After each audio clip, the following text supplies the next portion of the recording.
ರಾಮನಗರ ಜಿಲ್ಲೆಯ ಹೆಸರನ್ನ ಬೆಂಗಳೂರು ದಕ್ಷಿಣ ಎಂದು ಬದಲಿಸಲು ಪ್ಲಾನ್ ರೆಡಿಯಾಗಿದೆ. ಸರ್ಕಾರದ ನಿರ್ಧಾರದ ವಿರುದ್ಧ ಪ್ರತಿಪಕ್ಷಗಳು ಸಿಡಿದೆದ್ದಿವೆ.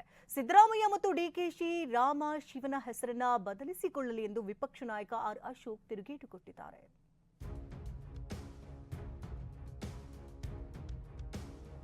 ಇದೆಲ್ಲ ಬೆಂಗಳೂರು ಆಯ್ತದೆ, ಪ್ರತಿಯೊಂದು ಭೂಮಿನೂ ಅಡಿ ಲೆಕ್ಕದಲ್ಲಿ ವ್ಯವಹಾರ ಆಯ್ತದೆ. ನಮ್ಮದು ಹೊಸಕೋಟೆ, ದೊಡ್ಡಬಳ್ಳಾಪುರ, ದೇವನಹಳ್ಳಿ, ಮಾಗಡಿ, ಕನಕಪುರ, ನಾವೆಲ್ಲ ಬೆಂಗಳೂರು ಜಿಲ್ಲೆಯವರು. ಬೆಂಗಳೂರು ದಕ್ಷಿಣ ಜಿಲ್ಲೆ ಮಾಡಬೇಕು ಅಂತ ಹೇಳಿದ್ದಾರೆ. ಅದರಿಂದ ಏನು ಸಾಧನೆ ಮಾಡ್ಲಿಕ್ಕೆ ಕೊಟ್ಟಿದ್ದಾರೆ ಗೊತ್ತಿಲ್ಲ ನನಗೆ. ಚನ್ನಪಟ್ಟಣ ವಿಧಾನಸಭಾ ಚುನಾವಣೆಗೆ ಅಖಾಡ ರೆಡಿ ಆಗ್ತಿದೆ. ಇದರ ನಡುವೆ ರಾಮನಗರಕ್ಕೆ ಬೆಂಗಳೂರು ದಕ್ಷಿಣ ಅಂತ ಹೆಸರಿಟ್ಟು ಕುಮಾರಸ್ವಾಮಿಗೆ ಮಾಸ್ಟರ್ ಸ್ಟ್ರೋಕ್ ಕೊಡಲು ಡಿಕೆಶಿ ತಂತ್ರ ಹೂಡಿದ್ದಾರೆ. ಮೊನ್ನೆಯಷ್ಟೇ ಡಿಸಿಎಂ ಡಿಕೆ ಮಾಜಿ ಸಂಸದ ಡಿಕೆ ಸುರೇಶ್ ನೇತೃತ್ವದ ನಿಯೋಗ ಸಿಎಂ ಸಿದ್ದರಾಮಯ್ಯರನ್ನ ಭೇಟಿ ಮಾಡಿತ್ತು. ರಾಮನಗರಕ್ಕೆ ಬೆಂಗಳೂರು ದಕ್ಷಿಣ ಅಂತ ಹೆಸರಿಡಲು ಮನವಿ ಸಲ್ಲಿಸಿದ್ರು. ಇದಕ್ಕೆ ಸಿಎಂ ಕೂಡ ಒಪ್ಪಿಗೆ ಸೂಚಿಸಿದ್ರು. ಆದ್ರೀಗ ಈ ವಿಚಾರ ಪ್ರತಿಪಕ್ಷಗಳನ್ನ ಕೆರಳಿಸಿದೆ. ಅದರಲ್ಲೂ ದಳಪತಿಗಳು ಸಿಡಿದೇಳುವಂತೆ ಮಾಡಿದೆ. ಕುಮಾರಸ್ವಾಮಿ ಹೇಳಿಕೆಗೆ ಸಿಎಂ ಸಿದ್ದರಾಮಯ್ಯ ತಿರುಗೇಟು. ರಾಮನಗರ ಹೆಸರನ್ನ ಬೆಂಗಳೂರು ದಕ್ಷಿಣ ಅಂತ ಬದಲಿಸುವುದಕ್ಕೆ ಕೆಂಡ ಕಾರಿದ್ದ ಕೇಂದ್ರ ಸಚಿವ ಕುಮಾರಸ್ವಾಮಿ ಕಾಂಗ್ರೆಸ್ನವರು ಹೆಸರು ಬದಲಿಸಲಿ, ಆದ್ರೆ ನಾವು ಅಧಿಕಾರಕ್ಕೆ ಬಂದ್ರೆ ಆ ಹೆಸರು ಕಿತ್ತಾಕ್ತೇವೆ ಅಂತ ಗುಡುಗಿದ್ರು. ರಾಮನಗರ ಜಿಲ್ಲಾ ಹೆಸರನ್ನ ಬದಲಾವಣೆ ಮಾಡ್ತೀನಿ ಅಂತಕ್ಕಂಥ ಛಲದಿಂದ ಹೊರಟಿದ್ದಾರೆ, ಆಟದಿಂದ. ಅದರಿಂದ ಏನು ಸಾಧನೆ ಮಾಡ್ಲಿಕ್ಕೆ ಹೊರಟಿದ್ದಾರೆ ಗೊತ್ತಿಲ್ಲ ನನಗೆ. ಇವತ್ತು ಆ ರಾಮನಗರ ಜಿಲ್ಲೆಯನ್ನ ಮಾಡಿರ್ತಕ್ಕಂಥ ಉದ್ದೇಶ ಆ ವ್ಯಕ್ತಿಗೆ ಏನು ಗೊತ್ತಿದೆ?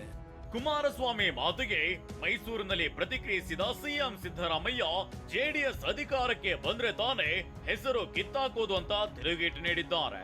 ಅಲ್ಲದೆ ರಾಮನಗರಕ್ಕೆ ಬೆಂಗಳೂರು ದಕ್ಷಿಣ ಎಂಬ ಹೆಸರಿಡುವ ಬಗ್ಗೆ ಸಂಪುಟದಲ್ಲಿ ತೀರ್ಮಾನಿಸುವುದಾಗಿ ಹೇಳಿದ್ದಾರೆ. ನಾನು ಹೇಳಿದೆ ಕ್ಯಾಬಿನೆಟ್ ನಲ್ಲಿ ಇಟ್ಟು ತೀರ್ಮಾನ ಮಾಡಿ ಡಿಸಿಷನ್ ಮಾಡಬೇಕಾಗುತ್ತೆ. ಕ್ಯಾಬಿನೆಟ್ ನಲ್ಲಿ ಇರ್ತೀನಪ್ಪ. ಅವ್ರು ಮೊದಲು ಅಧಿಕಾರಕ್ಕೆ ಬರಲ್ಲ, ನಂಬರ್ 1. ಅವರು ಬದಲಾವಣೆ ಮಾಡ್ತೀವಿ ಭ್ರಮೆ ಅಷ್ಟೇ.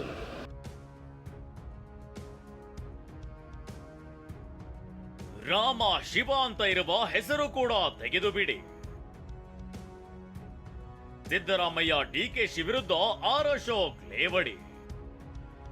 ರಾಮನಗರ ತುಮಕೂರು ನಂತರ ಹಾಸನ ಹೆಸರನ್ನ ಬದಲಿಸಲಿ, ಇದು ತುಘಲಕ್ ದರ್ಬಾರ್, ಹುಚ್ಚರ ರೀತಿ ವರ್ತಿಸುತ್ತಿದ್ದಾರೆ ಅಂತ ಕುಟುಕಿರೋ ವಿಪಕ್ಷ ನಾಯಕ ಆರ್ ಅಶೋಕ್ ನಿಮ್ಮ ಹೆಸರಿನಲ್ಲಿರೋ ರಾಮ ಶಿವ ಅನ್ನೋದನ್ನ ತೆಗೆದು ಬಿಡಿ ಅಂತ ಕುಹಕವಾಡಿದ್ದಾರೆ. ರಾಮನಗರನ ಸೇರಿಸ್ತೀರಿ, ಯಾಕೆ ಮಂಡ್ಯನೂ ಸೇರಿಸ್ಬಿಡ್ರಿ, ಹಾಗೆ ತುಮಕೂರು ಸೇರಿಸ್ಬಿಡಿ, ಕೊನೆಗೆ ಹಾಸನನೂ ಸೇರಿಸ್ಬಿಡಿ. ಯಾಕೆ ತೊಗಲಕ್ ರೀತಿ ಸಿಕ್ಕಿದ್ಕೆಲ್ಲ ಬೆಂಗಳೂರು ಅಂತ ಸೇರಿಸ್ಕೊಂಡ್ರೆ ಏನು ನಿಮ್ಮ ಕನಕಪುರನ ಬೆಂಗಳೂರು ಸೇರಿಸ್ಬೇಕು ಅನ್ನೋ ಒಂದೇ ಒಂದು ಕಾರಣಕ್ಕೆ ಇವೆಲ್ಲ ನಾಟಕ ಮಾಡ್ತಾ ಇದ್ದೀರಾ ಅಂತ ನನಗನ್ನಿಸ್ತಾ ಇದೆ. ಇನ್ನೊಂದೆಡೆ ರಾಮನಗರ ಹೆಸರು ಬದಲಿಸುವ ವಿಚಾರ ಸಮರ್ಥಿಸಿಕೊಂಡಿರೋ ಗೃಹ ಸಚಿವ ಡಾಕ್ಟರ್ ಜಿ ಪರಮೇಶ್ವರ್ ಬೆಂಗಳೂರು ವೇಗವಾಗಿ ಬೆಳೀತಾ ಇದೆ, ಬೆಳವಣಿಗೆ ಆಗಬೇಕಲ್ವಂತ ಪ್ರಶ್ನಿಸಿದ್ದಾರೆ.